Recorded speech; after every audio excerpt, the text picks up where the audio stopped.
लेकर हाजिर हूँ मैं अशोक कुमार अंज। तो आइए चलते हैं खबरों की ओर। Welcome back. खबरों की सुर्खियां पर एक नजर। गया में 26 नवंबर को हास्य कवि सम्मेलन की तैयारी पूरी। गया में 26 नवंबर को होगा लोटपोट हास्य कवि सम्मेलन, तैयारी हुआ पूरा। आगामी 26 नवंबर की संध्या 7 बजे सिजवार स्मृति भवन, मंगला गौरी रोड, चांद चौरा, गया में लोटपोट हास्य कवि सम्मेलन का आयोजन किया जाएगा। इसमें दो मुख्य कविगण जो हैं, दमदार बनारसी जो कि वाराणसी संसदीय के बीच उतारेंगे, और अखिलेश द्विवेदी प्रयागराज से, दो कवित्री हैं जो हास्य और श्रृंगार दोनों की रचनाएं का पाठ्य करेंगी। निधि गुप्ता कशिश पुणे से और अंकिता जैन झारखंड जमशेदपुर से। इस आयोजन के मुख्य अतिथि हैं साउथ सेंट्रल बिहार दक्षिण बिहार केंद्रीय विश्वविद्यालय के कुलाधिपति श्री रामेश्वर नाथ सिंह। आइए आज आपको हम दीदार कराते हैं जो गया में सुरसलीला न्यास के तहत हास्य कवि सम्मेलन होना है, तो उसके लिए यहाँ पे बैठे हुए हैं उनके जानकार। तो आइए आपसे हम दीदार करवाते हैं। तो आइए हम सर से जान लेते हैं कि गया घराना यहाँ पे है, जाना जाता है संगीत के लिए, लेकिन इस बार जो प्रयास है वो साहित्य की ओर है, संगीत से साहित्य की ओर मुड़ चले हैं। तो इसका क्या इतिहास रहेगा? ऐसा है कि जो भी सांस्कृतिक नगरी होती है उसके दो पिलर हैं, स्तंभ हैं, उसमें साहित्य और संगीत की बराबर की भागीदारी रही है। सांस्कृतिक नगरी उसी स्थान को कहते हैं, साथ ही साथ हमारा तो धार्मिक नगरी भी है। तो प्रत्येक भारत के जो भी ऐसे शहर जो हैं धार्मिक हैं, उन सब जगह साहित्य और संस्कृति का मेल है। तो सांस्कृतिक नगरी में आप चाहे आप विशेष रूप से वृंदावन चले जाएं तो वहाँ की भाषा में ब्रज भाषा थी। ब्रज भाषा साहित्य एक ज़माने की आम बोली जाने वाली भाषा थी, और इसके पता नहीं कितने कवि और लेखक हुए जो ब्रज भाषा में ही लिखा करते थे। गया, काशी, प्रयाग ये सब सांस्कृतिक नगरी हैं, और उसी संदर्भ में हम उसको पुनर्जीवित करने के उद्देश्य से नहीं कहिए, उसके संरक्षण, संवर्धन और विकास के उद्देश्य से हम साहित्य और संगीत इन दोनों विधाओं के कार्यक्रमों को जोड़ के चल रहे हैं। संगीत में भी और साहित्य का दोनों का अन्योन्याश्रय संबंध है। बिना अच्छे साहित्य के संगीत नहीं होता है। उन शब्दों का जो हम अपने संगीत में, गीतों में, शब्दों में ढालते हैं वही मन को छूता है। तो मन को छूने वाली जो चीज़ है वो साहित्य और संगीत एक दोनों का एक मेल है, जो कि लोगों को आनंदित कर सकता है, प्रफुल्लित कर सकता है। तो हमारे जोड़ने का उद्देश्य इस कार्यक्रम को यही है कि हम आगे साहित्य को भी बढ़ावा देंगे, उसका भी संरक्षण, संवर्धन करेंगे। हमारे बीच बहुत से पहले ऐसे साहित्यकार हुए हैं, शायद नाम बताना तो मुश्किल हो जाएगा, पन्ने भी भर जाएंगे। और हमारे क्षेत्र में खास करके जो हमारा गया जी का क्षेत्र था, इन दोनों तरह के विधाओं के लोगों की संख्या बहुत थी, जो स्वांतः सुखाय कह लीजिए, रचना भी करते थे कविताओं की और संगीत का भी आनंद लेते थे। इसलिए हम उसी उद्देश्य से ये जो हमने अभी रजिस्ट्रेशन लिया अपनी संस्था का, उसके उपरांत साहित्य को ला करके और उसमें भी हास्य कवियों को बुलाने का मेरा उद्देश्य है कि आज के जीवन की उथल पुथल में कुछ हंस लें। तो हंसाने के लिए हम अपने फैंस जो हैं, हमारे क्लब के जो सदस्य हैं, नगरवासी हैं, सब लोगों के बीच में इस कार्यक्रम। लेकिन वैसे भी कहा जाता है गया जो है गंभीर घराना है, और संगीत में भी गंभीर घराना है और साहित्य में भी। तो हंसना एक अलग चीज़ है, लेकिन एक गंभीर साहित्य सृजन करना और साहित्य संगीत सृजन करना दोनों आप लेकर चल रहे हैं। तो गंभीरता किस तरह से आप देखते हैं? गंभीरता का जहाँ तक विषय है ना, तो संगीत की गंभीरता भी शब्दों से ही होती है। इसलिए हमारे यहाँ छोटी छोटी वीर रस की हो, वो भी एक से एक लोग हुए हैं जो वीर रस में, श्रृंगार रस में और हास्य रस की कविताओं की रचना भी किया करते थे।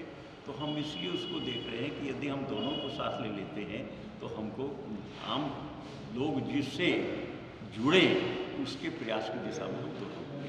ये कहा जा सकता है कि सुर सलीला न्यास का जो अभी मान्यता प्राप्त हुई है, इस बार सोने पे सुहागा गया में होने जा रहा है, ये बिल्कुल कहा जा सकता है। संगीत में भी सोने पे सुहागा होगा और साहित्य में भी। तो इस कड़ी को हम आगे बढ़ते हैं लेकर के यहाँ पे जाने माने ठुमरी गायक राजेंद्र सिजवार जी हैं, जो कि पंडित के रूप में जाने जाते हैं, गायन के पंडित के रूप में उन्हें उपाधि मिली है। तो पंडित राजेंद्र सिजवार जी से हम जानना चाहेंगे कि आप गायक हैं, और मैं इस बार जो बात है सुर सलीला, जैसा कि आगे में लगा हुआ है सुर सलीला, उसके बाद न्यास लगा है, तो न्यास के बाद मैं चाहूँगा पहले ये सुर सलीला था और अब ये सुर सलीला साहित्य की ओर भी बढ़ चला है, तो इस बार क्या रहेगा खास?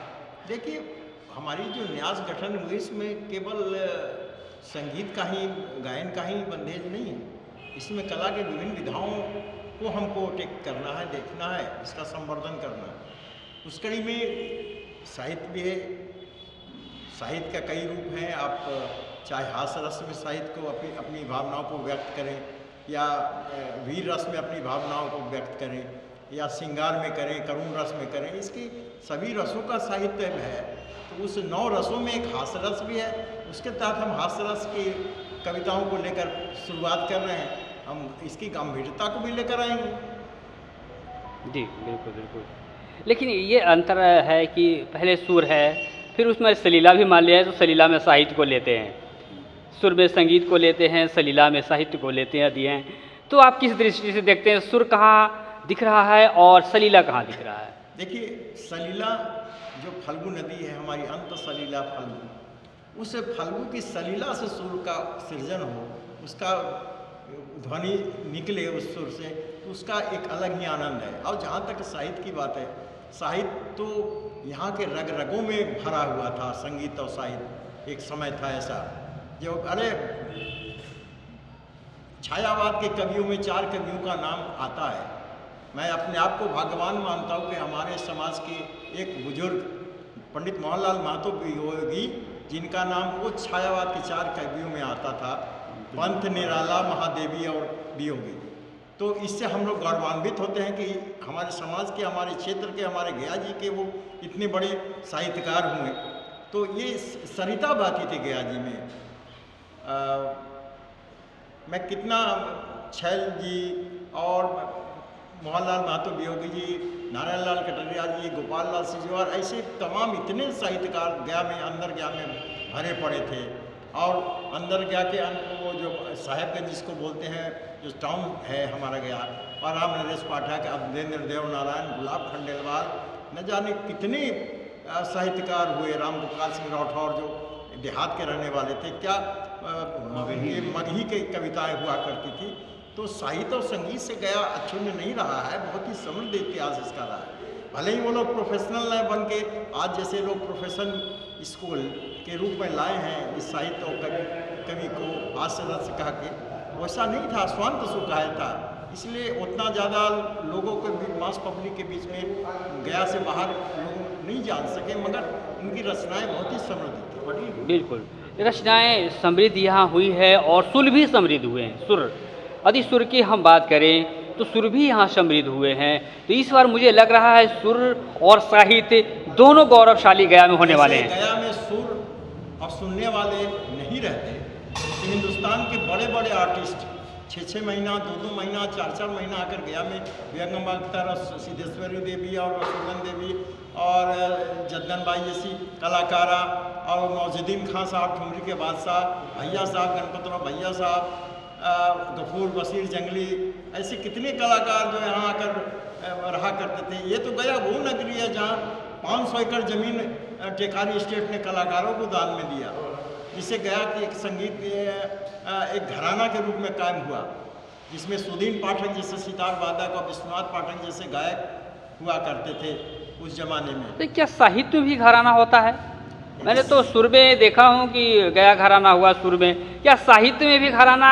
साहित्य कोई घराने की चीज़ घराने का चीज़ नहीं। साहित्य में घराना नहीं नहीं होता। होता। जी। घराने का मतलब है कि हाँ। पैटर्न ऑफ स्टाइल ऑफ गायकी, स्टाइल ऑफ जी शैली। जी शैली को घराना बिल्कुल। कहेंगे। और साहित्य में ऐसा नहीं कि घराना नहीं, क्योंकि उसमें शैली तो है उसमें भी। शैली तो है, तो हाँ। ब्रजभाषा में पहले लिखा करते लोग, खड़ी हिंदी में लोग बोली में लिखने लगे, अब मगही में लिखने लगे, भोजपुरी में साहित्य होने लगा।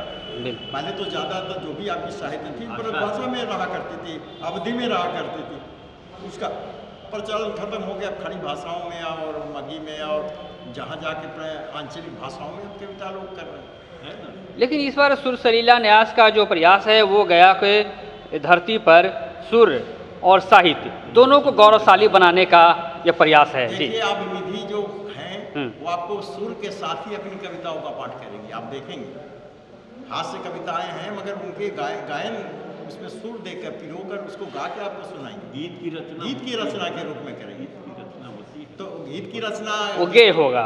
एक ही बात है, साहित्य और संगीत बगैर नहीं मिलेगा तो सुर और संगम और साहित्य का संगम नहीं होगा तो खूबसूरती। कला कैसे उपज होगी। खूबसूरती जो है आज जितनी बंदिशें हम लोग गाते हैं उसका भी कोई अर्थ होता है ना, तो वो तो एक कवि की कल्पना ही लिखती है ना, चाहे वो श्रृंगार रस का लिखे या वियोग रस का लिखे या फिर रौद्र रस का जो बंदिशें होती है या धार्मिक भक्ति रस की बंदिशें होती है। मान लीजिए राग दुर्गा की जय जय माता भवानी ऐसे करके कोई बंदिश बनती है तो उसमें साहित्य फिर होते हैं ना। बिल्कुल। तो अभी आप सुन रहे थे यहाँ पे पंडित राजेंद्र सिजवार जी को, तो आइए बगल में हैं, उनसे हम जानेंगे कि नई पीढ़ी जो है वो नई पीढ़ी में आप किस तरह से सुर और साहित्य दोनों को देख रहे हैं नई पीढ़ी में। जो आपका मौलिक प्रश्न है उसमें मैं विषय में स्पष्ट रूप से बताऊं। जी। सांगीतिक पक्ष में आरोह और अवरोह होते हैं। आरोह में स्वरों का चढ़ाव होता है और अवरोह में स्वरों का उतार होता है। सुर सलीला में ये दोनों पक्ष हैं, स्वरों का आरोह भी है और अवरोह भी है। कोई भी संगीतकार जब अपनी बंदिश को पेश करता है तो जब स्वर की वृद्धि करता है, स्वर का विस्तार करता है, उसमें बहुत से स्वर ऐसे होते हैं जो अस्पृश्य होते हैं, जिसको कहते हैं को टच नहीं होते। उस आरोह में जो स्वरों को लगाना होता है वही स्वर सिर्फ आते हैं, बीच के स्वर जो हैं साइलेंट मोड में होते हैं, उनको आप सुन नहीं पाते। लेकिन यदि ज्ञानी होगा तो वो ये समझ जाएगा कि सा से प जाने के क्रम में उसने ऋषभ को छुआ है कि नहीं, गंधार को छुआ है कि नहीं, मध्यम को छुआ है कि नहीं। उसी तरह साहित्य विशेष में घराने की पृष्ठभूमि नहीं होती है, लेकिन प्रतिनिधि होते हैं कि आप किस प्रतिनिधि स्वरूप, किस साहित्यकार को अपना आइडियल मानकर आप उसको लिखते हैं। आपके जो मूल रचनाएं हैं उसमें किसी की प्रतिकृति आपको दिखती है या नहीं दिखती है। जैसे कुछ देर पहले आपको सुनने में आया होगा कि निराला, महादेवी वर्मा, ये जो कुछ भी यहाँ के कवि रहे, बड़े कवि रहे, तो आप किसकी परंपराओं का अनुसरण करते हैं। वो भी एक प्रकार का घराना ट्रेडिशन है, लेकिन म्यूज़िक में घराना फैमिली को कहते हैं, द ट्रेडिशन ऑफ फैमिली। जब आप किसी परिवार विशेष में 7 पीढ़ी, 8 पीढ़ी, 10 पीढ़ी से निरंतर आपके यहाँ कलाकारों का जन्म हुआ और निरंतर उस पीढ़ी का आपने रूपांतरित करते हुए इसी वृद्धि में, इसी अभिवृद्धि में उनका लालन पालन पोषण, उनकी पढ़ाई लिखाई सब कुछ यही है, वो मूलतः घराना कहलाता है। तो सुर और साहित्य कहाँ देख रहे हैं आप बदलते दौर में? जहाँ तक नई पीढ़ी का सवाल है तो नई पीढ़ी तो आज के युग की जो नई पीढ़ी है उसे न तो उतना स्वरों से लगाव है, न साहित्य से लगाव है। वो तो दिग्भ्रमित है, वो दिग्भ्रमित है डिजिटल दुनिया में। लेकिन यदि आप डिजिटल दुनिया की ओर भी जाएंगे, बहुत से वेबसाइट्स, पेजेस ऐसे हैं जो आपको भारतीय साहित्य, भारतीय संस्कृति और भारतीय विषय को इतने प्रतीकात्मक स्वरूप से रख रहा है, इतने डिफरेंट एस्पेक्ट से रख रहा है। मैं एक नाम लेना चाहूँगा आपके समक्ष, कुमार विश्वास का। भारतीय परिदृश्य में कुमार विश्वास और शैलेश लोढ़ा जो ऐसे लोग हैं जिनको लाखों यूट्यूब यूजर्स रोज सर्च करते हैं गूगल पर, और कुमार विश्वास का एक परिचय हिंदी काव्य साहित्य के अलावे, काव्य पाठ, कहानी लेखन के अलावे वर्तमान में विभिन्न विषयों पर कथानक कहना, हनुमत के ऊपर, शिव के ऊपर, राम के ऊपर विभिन्न देवी और देवताओं के विषयों को लेकर उनके कथा का जो क्रम चल रहा है वो एक नया स्वरूप लेकर आया है डिजिटल की दुनिया में। तो कहने का तात्पर्य यह है कि यदि हम कुछ चीज़ों को प्रस्तुत करते हैं तो संघर्ष तो हमारे साथ जुड़ा ही है। संघर्ष इस नगर में शुरू से जुड़ा रहा, आज भी जुड़ा है। जैसा कि कुछ लोगों ने, प्रेस वालों ने कहा कि श्रोता हमारे हाथ की चीज़ नहीं है। श्रोता जो है वो स्वयं की इच्छा से आ सकते हैं। श्रोताओं को लाना हमारा कार्य नहीं है, आयोजन हमारा कार्य है।